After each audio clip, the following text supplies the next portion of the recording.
Every country in the world that plays baseball wants to land one of its players in MLB. Right next to placing high at the WBC, it's perhaps the number one goal of any national baseball program, a measure of success for a country in the baseball world, even if it is just one player.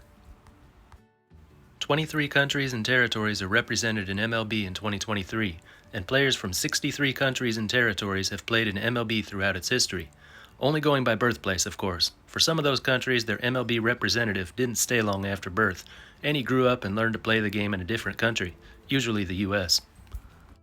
The players I'm talking about here today were born and raised in countries that have not seen one of their players reach the major league level. But these players are on the right track. They're young, they've got enough talent to make it, and they're having success at the lower levels.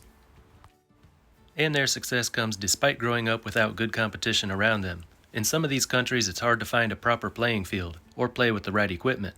But it didn't stop guys like Lithuania's Davidis Neverauskas or South Africa's Giften Gope from reaching the major league level. Anyone from any country with the right talent and a strong work ethic can make it.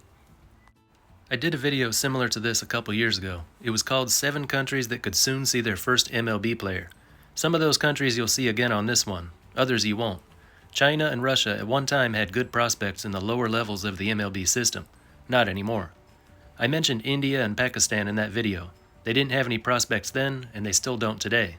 Though there is a lot to be excited about with those countries' baseball programs. And there are a couple players we'll talk about today from countries you wouldn't guess would have someone with a shot at reaching the big leagues. Let's start with the Czech Republic, a country that everyone took notice of in the past year when they qualified for and won a game at the World Baseball Classic. There has never been a major league player from the Czech Republic, but in recent years one guy came close. Catcher Martin Cervenka reached AAA Norfolk in the Orioles system in 2019 and put up pretty good numbers there. Seemed like the call-up was going to happen soon and history would be made. But then there was the canceled 2020 minor league season. He returned to the AAA level in 2021 with the Syracuse Mets, but his production was way down. At age 29, he wasn't given another chance, and now plays in the Czech League. There have been other prospects from the Czech Republic too, but they usually don't get past the single-A level. The Diamondbacks have a 20-year-old Czech pitcher named Boris Vyserka in their system right now, but we haven't seen enough from him to know if he really has a chance. The one Czech player who really looks like he can make it is 24-year-old outfielder Marek Klup. You might remember him from this year's WBC. In the first inning of the Czech vs. Japan game, he hit a double off of Roki Sasaki and scored on an error to give the Czech team a surprising 1-0 lead. Sasaki is an ace in NPB. Most will agree he has what it takes to be a major league ace, and Klup has what it takes to hit a double off of him. Over the 4 games of WBC pool play, he was 4 out of 12 with 2 walks and 3 RBI. He played college ball at NC State for a couple years but didn't get much playing time, then transferred to North Greenville where he was a dominant hitter. This past season, in 51 games, he slashed .344, .440, .678 with 14 home runs and was a perfect 20 for 20 in stolen bases. Surprisingly, he was not drafted after that, so he went on to play independent ball at Lake Country of the American Association. Since joining the team, he's got 9 home runs in 33 games, with a line of .333, .393, .642, 5 out of 6 in stolen base attempts.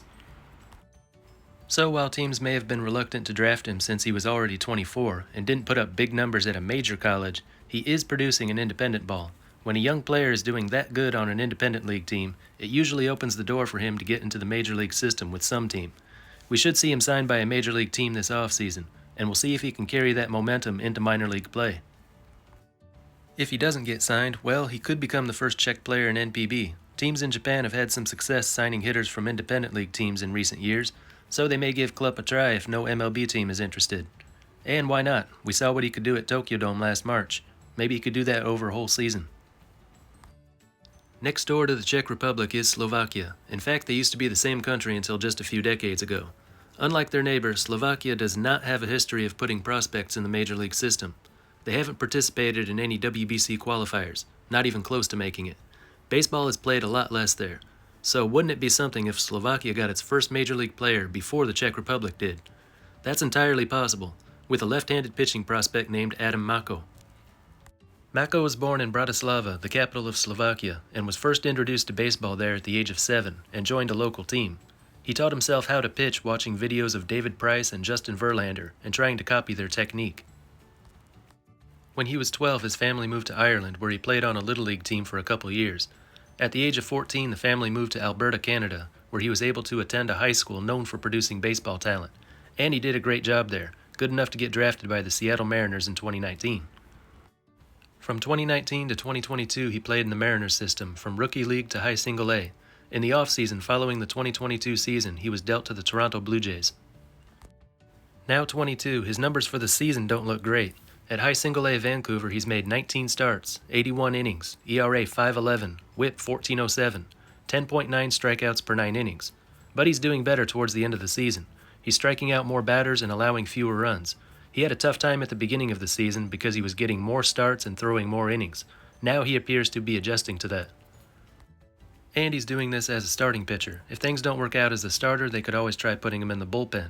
But for now, the Blue Jays like the progress they're seeing from him as a starting pitcher and plan to keep him on that track. He's starting to look like a quality starting pitcher at high single A, which is halfway to the top. He's not quite there yet, but he's getting close. Now for the country that's made more progress than any other in the last couple years producing major league prospects. When I made that video a couple years ago, I talked about Uganda and said there would someday be a ton of prospects coming from there, but at the time there were none. Since then, they've put 3 players and 1 coach in the major league system, and a couple more players in a U.S. college, all in the last 2 years. Expect more in the years to come.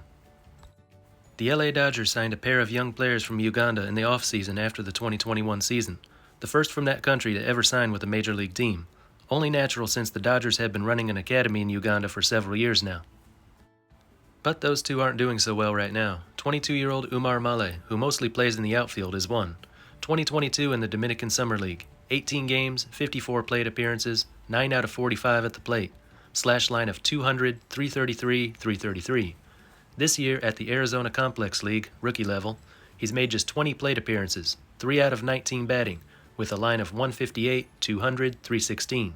He doesn't walk much at all, and he strikes out a lot.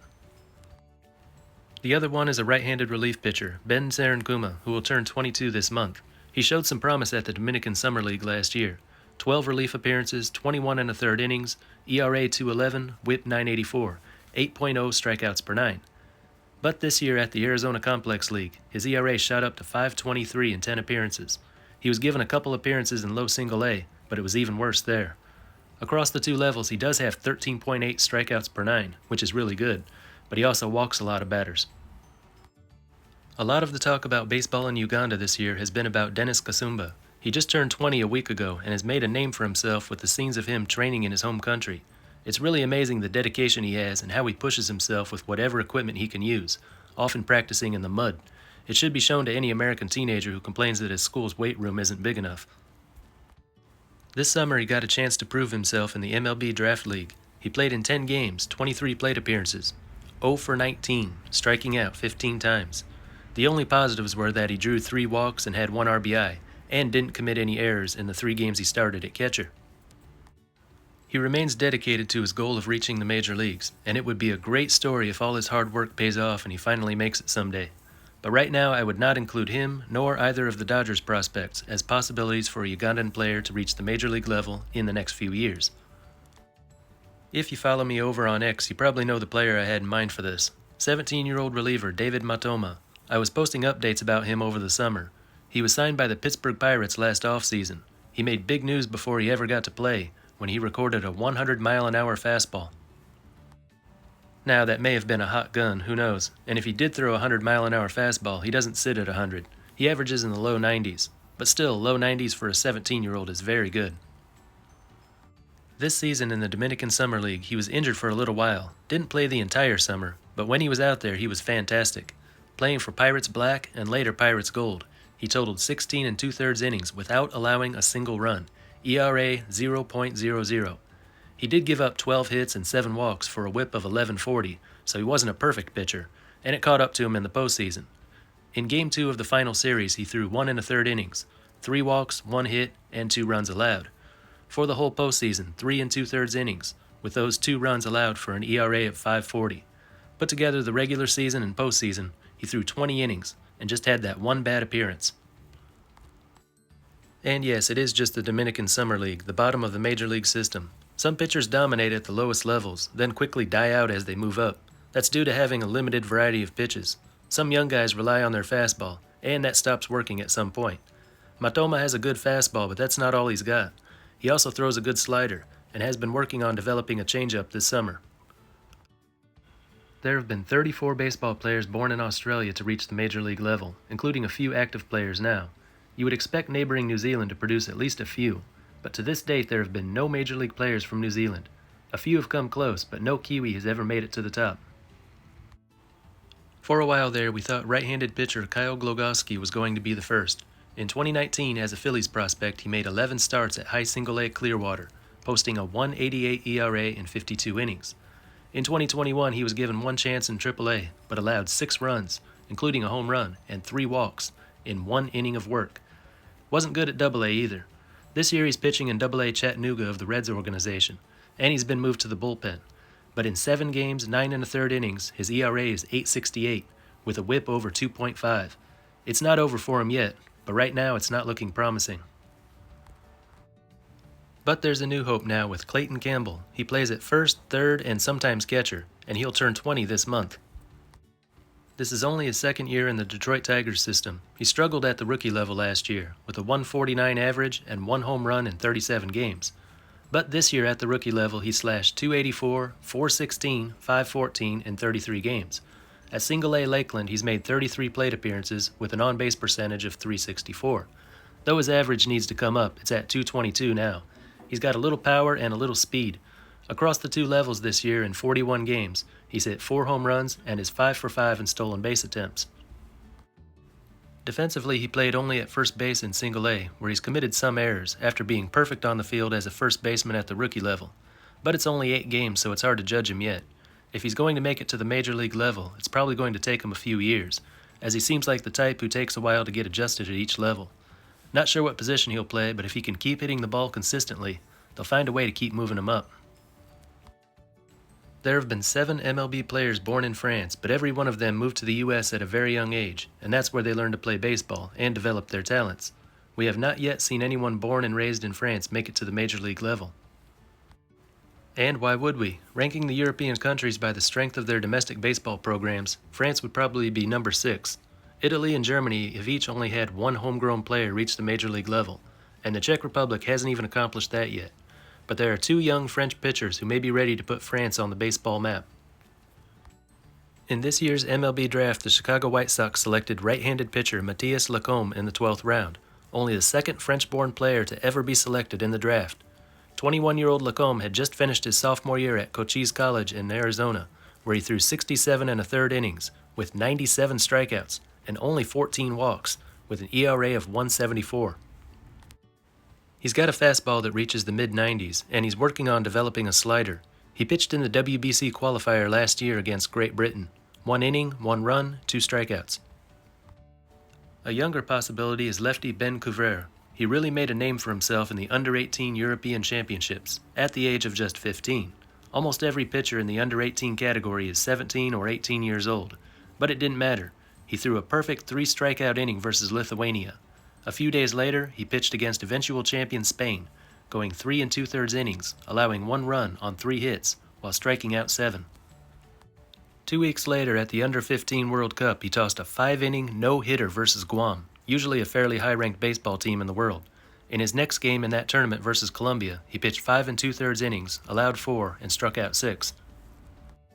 He is now playing in the French League, an adult league which includes import players from the Americas, some who played in the minors, the winter leagues, or in U.S. colleges, and he's doing just fine. 43 2/3 innings, 70 strikeouts. So, not just 1, 2 pitchers from France with enough talent to possibly reach MLB someday. We have no idea how they'll do in the major league system yet. They're a long way from getting a call-up, but it's still amazing that a country like France has young athletes taking up the sport and getting this good at it. Hard to say which of these 5 countries will land a player at the major league level first, but I wouldn't be surprised if all of them did so by the end of this decade. For New Zealand and the Czech Republic, it seems long overdue. Uganda looks to be one of those countries that continuously has players on major league teams, and the first one will inevitably come soon. Slovakia and France, never really thought about those 2 before. But 1 decade ago, South Africa didn't seem likely, and Lithuania was unheard of. Yet in 2017, both of those countries had players reach the major league level with the Pirates. Sometimes good players come from unexpected places. Anyway, that's all for this one. Until next time, this is Baseball International. See ya.